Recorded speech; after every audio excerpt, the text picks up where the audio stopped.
All right, all right. What's going on, party people? This your man Griff. Just want to do a quick video here on DocVerify. For those of you who are using DocVerify, you may come into the situation where you need to use a credible witness.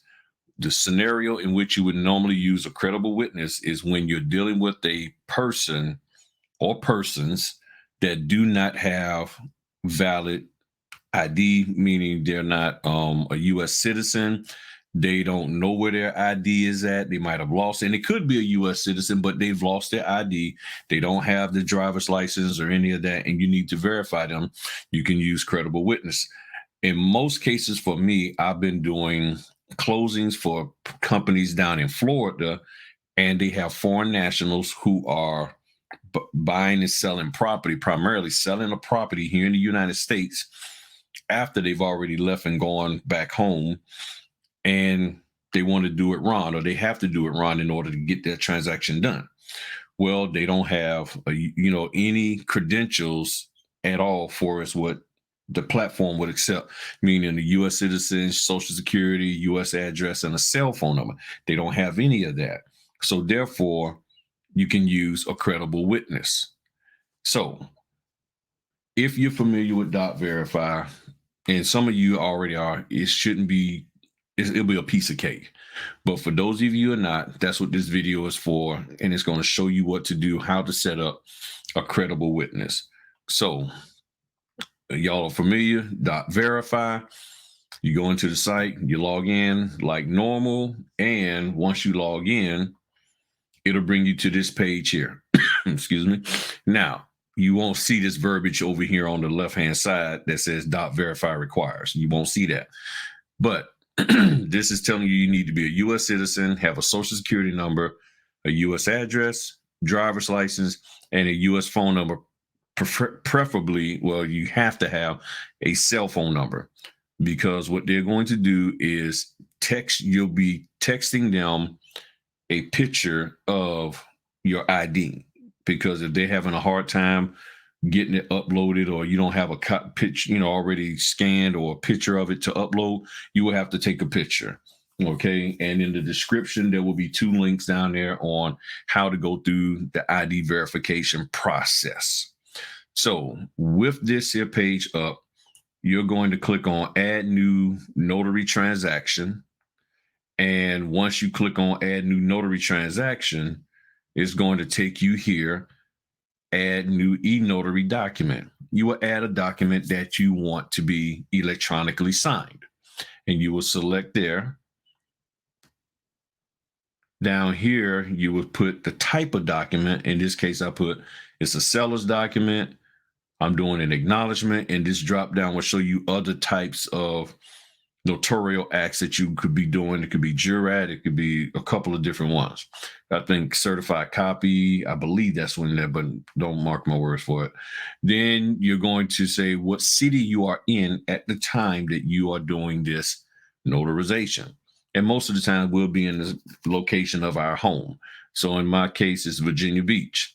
You have the date, and then I have a dollar amount there. Note what I'm saying, a dollar amount. This is not indicative that you have to charge this or should charge this or even will charge this, okay? This is just for example only, educational purposes only. Then you can select the number of participants. The number of participants that you want that's going to be in this transaction. From there, if you do not know, as it says here, do you personally know this person? The answer is no, I don't know them. You're going to put their email address in, and that's it. Because when the system sends out the notification, it will send it to that person's email address. Then you have participant 2, where you will put their email address in, along with all of this information here that's in red. You will fill all of this information out. So you'll put their email address. I don't know them. Down here, you select, I do know them. You're selecting, do I personally know them? Yes.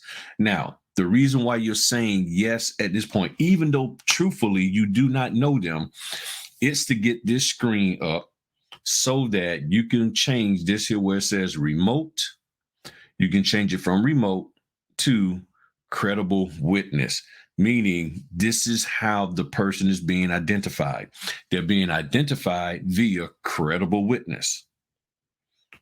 So in order to do that, you have to click yes, I personally know them, fill out all the information, their email address, their first, last name, change remote to credible witness, and then their address. And the address needs to be, excuse me, a U.S. address.